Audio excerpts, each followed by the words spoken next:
అరే ఈ మధ్య నీ ఆలోచన అంతా ఎక్కడుంటోంది? కాల్చుకున్నావు కదా, ఏమిటంత పరిధ్యానం నీకు? ఏదో చూపించా. నాకేం కాలేదులే. చిన్నప్పటి నుంచి ఎన్నో గాయాలు భరిస్తూ వచ్చాను. ఏదో కాస్త కాలితే నేనేం చచ్చిపోను. అసలు ఏమైంది గంగా? ఈ మధ్య నీలో చాలా మార్పులు కనిపిస్తున్నాయి. అలాంటిదేం లేదు, నేను బానే ఉన్నానుగా.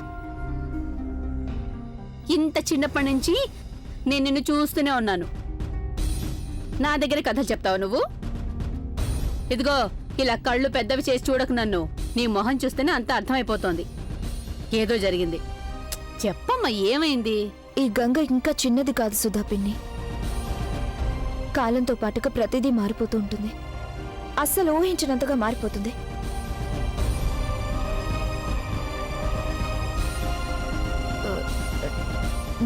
నెయ్యి వెయ్యాలిగా, నేను వెళ్ళి తీసుకొస్తాను.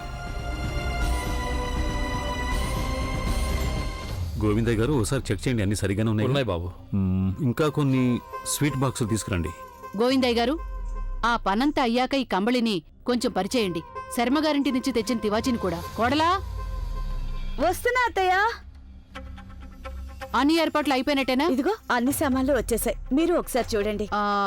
ఆకులు ఒక్కలు అన్నీ ఉన్నాయి. గోవిందయ్య గారు, ఇక్కడ పనంతా పూర్తయ్యాక అక్కడ ఆసనాలని పెట్టేయండి.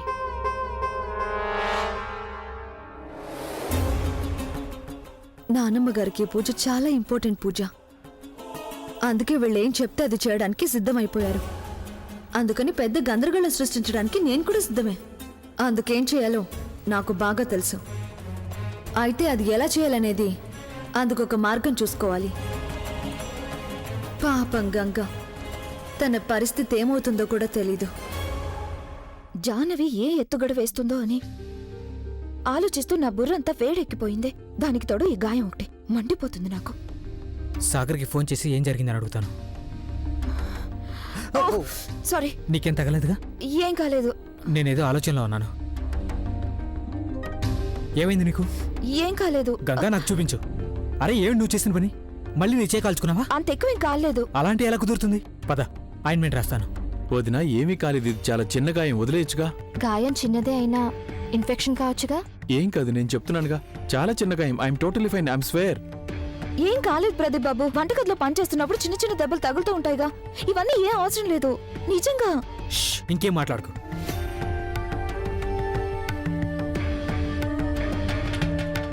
చేయి కాల్చుకున్నది చాలక పైగా నాకేం కాలేదంటున్నావే? నీకు చాలా జాలి, దయ ఉన్నాయి కదా ప్రదీప్ బాబు. ఎవరికైనా చిన్న కష్టం వచ్చినా తట్టుకోలేవు నువ్వు. సుప్రియ కూడా అలాంటిదే అయ్యుంటే బాగుండేది, పూర్తిగా నీలాంటిదైతే. వదినా, మీరు కూడా పూర్తిగా ప్రదీప్ అన్నయ్య లాంటి వారే. ఈ సంగతి ఇటు నాకు తెలీదు, అటు అన్నయ్యకి తెలీదు. మీ ఇద్దరి నేచర్ ఒకరి ఒకరివి చాలా కలుస్తాయి. తను కూడా ఎవరైనా కష్టపడుతుంటే తట్టుకోలేడు.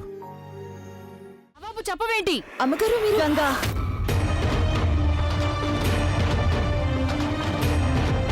నీకు తెలుసుగా జేపీకి కిచెన్ లోకి రావడానికి అనుమతి లేదని. అలాంటప్పుడు వాళ్ళ పూజ రోజు ఇంత పెద్ద తప్పు ఎలా జరిగింది? చిన్నమ్మగారు, నేను ఇంకేమంటావు? ఇప్పటికే వాదిస్తాను అంటావు. ఇప్పుడు ఇలాంటివన్నీ అన్నందువల్ల ఏం ప్రయోజనం మాధవి? జరిగిందేదో జరిగిపోయింది. ఇదంతా జరిగినందుకు దయచేసి మీరందరూ నన్ను క్షమించండి. దయచేసి కూర్చోండి, మళ్ళీ భోజనాలు సిద్ధం చేస్తాం. అయ్యగారు, మీ వంటగదే అపవిత్రమైపోయింది. అలాంటి దాంట్లో వండిన వంటలు మాలో ఏ ఒక్క బ్రాహ్మణుడు తినటానికి సిద్ధంగా లేడు. పదండి. అరే, వద్దు పురోహితులు గారు, కొంచెం ఆగండి. అంత పని మాత్రం చేయకండి. నేను ఇక క్షమాపణ అడిగే అర్హత కూడా నాకు లేదు. ఇప్పుడిక ఒకే మార్గం ఉంది. నేను 7 రోజుల పాటు నిరాహార దీక్ష చేయక తప్పదు.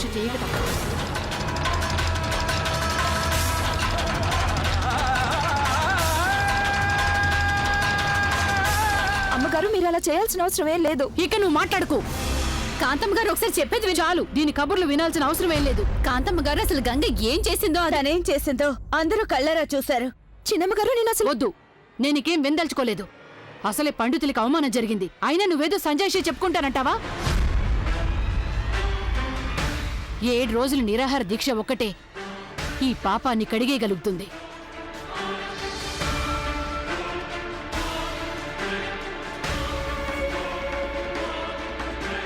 చూసావా గంగా, నువ్వు చేసిన పని వల్ల నానమ్మగారు నిరాహార దీక్ష చేస్తున్నారు. కానీ నానమ్మగారు ఇదంతా తప్పు చేసిందా గంగ అయితే దానికి మీరెందుకు శిక్ష అనుభవించాలి? ఎందుకు? అది చేసింది చిన్న తప్పు కాదు, చాలా పెద్ద తప్పు. గంగా అంత పెద్ద తప్పు ఎప్పటికీ చేయదు.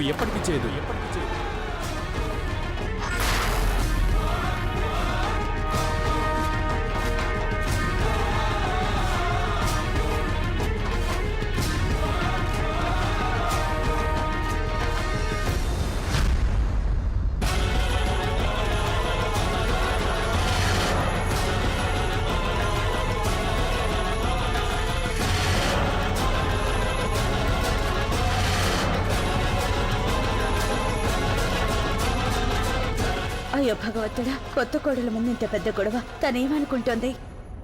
నువ్విక్కడ లేనే లేవు కదా సాగర్. ఇంట్లో ఏం జరిగిందో నీకేం తెలుసు? మరి నన్నెందుకు సపోర్ట్ చేస్తున్నావు? నేను స్వయంగా మాట్లాడుకోగలను. గంగ చేత తను ఎంతగా ఇన్సల్ట్ చేయించుకోవడం సాగర్కి ఎందుకు అంత ఇష్టమో. నేను చెప్పాను కదా, మేము ఇక భోజనాలు ఏం చేయం. పదండి. ఆగండి పురోహితులు గారు, అంత పని చేయకండి. కొంచెం ఉండండి, వంట మళ్ళీ అయిపోతుందిగా. మీరు ఇలా కోపగించుకున్నట్లయితే మమ్మల్ని మేమేమైపోవాలి? ఆపాలనే మీ ప్రయత్నం పూర్తిగా వ్యర్థం. మీరు అలా అనకండి పురోహితులు గారు. చూడండి, మా వల్ల పెద్ద పొరపాటు జరిగింది, కానీ పొరపాటు దిద్దుకునే అవకాశం మాకివ్వండి.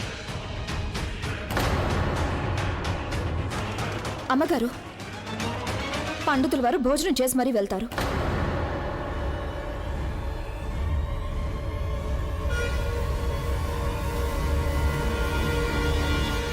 అసంభవం.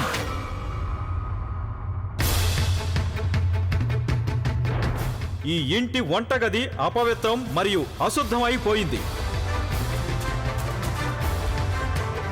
దాన్ని గంగాజలంతో గోమూత్రంతో శుద్ధిపరచాలి. అప్పుడే కదా వంటగది శుద్ధి అవుతుంది. అంతే కదండి? ఈ పని అంత సులభమైనది కాదు. అందుకు చాలా సమయం పడుతుంది. మేమందరం అంతసేపు వేచి ఉండలేం. అంత అవసరమే ఉండదు. చాలు, ఇప్పటికే నువ్వు చాలా అనర్థాలు చేసావు గంగా. ఇక నువ్వు మాట్లాడుకో. అనర్థం చేసింది నేను కాదు, ఈ జాహ్నవియే చేసింది అమ్మగారు.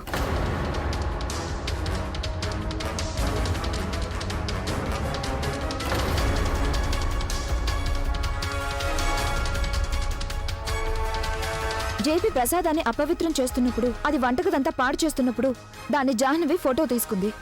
నేను చూశానది. తను ఫోటోలు తీసుకొని వెళ్ళిపోయింది. అప్పుడు నేను సుధపిన్ని కలిసి వంటగదంతా గంగాజలంతో ఇంకా గోమూత్రంతో మేమిద్దరం శుద్ధి చేశాం. అంతేకాదు, ప్రసాదాన్ని కూడా తయారు చేశాం. కాంతమ్మ గారు, నేను ఇందాక నుంచి ఇదే మాట చెప్పాలని ప్రయత్నం చేస్తున్నాను. వంటగదిని శుభ్రం చేసిన తర్వాత నేను గంగ మళ్ళీ ప్రసాదాన్ని సిద్ధం చేశాం. అందువల్ల పురోహితుల వారు భోజనం చేయొచ్చు.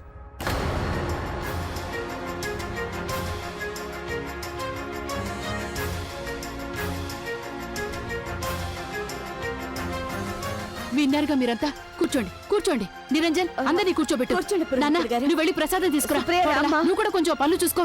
తొందరగా. మీరు కూర్చోండి. గోవిందయ్య గారు, పూరీలు వేడివేడిగా తీసుకురండి. అరే, వెళ్ళి వేడివేడిగా పూరీలు తీసుకురండి. ఎన్నిసార్లు చెప్పాలి నీకు ఇంత నీచమైన పనులు చెయ్యొద్దని? నాతో పోటీ పడాలంటే కొంచెం బుర్రకి పని పెట్టు జాహ్నవి.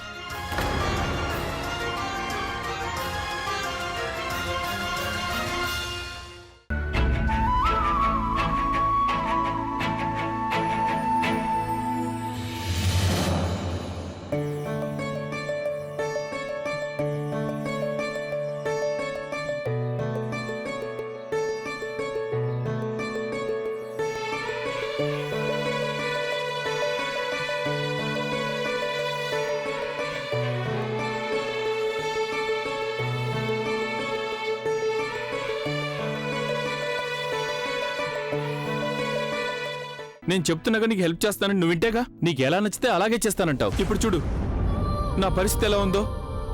సాయం చేయాలని నీకు సరదాగా ఉంది కదా. నువ్వు నా అలవాటు చెడగొట్టి మరీ వెళ్ళిపోతావు ఇక్కడి నుంచి. అప్పుడేం చేయాలి నేను? అప్పుడైనా అన్ని పనులు నేనే చేసుకోవాలిగా. ఇప్పటి నుంచే చేసుకుంటాను.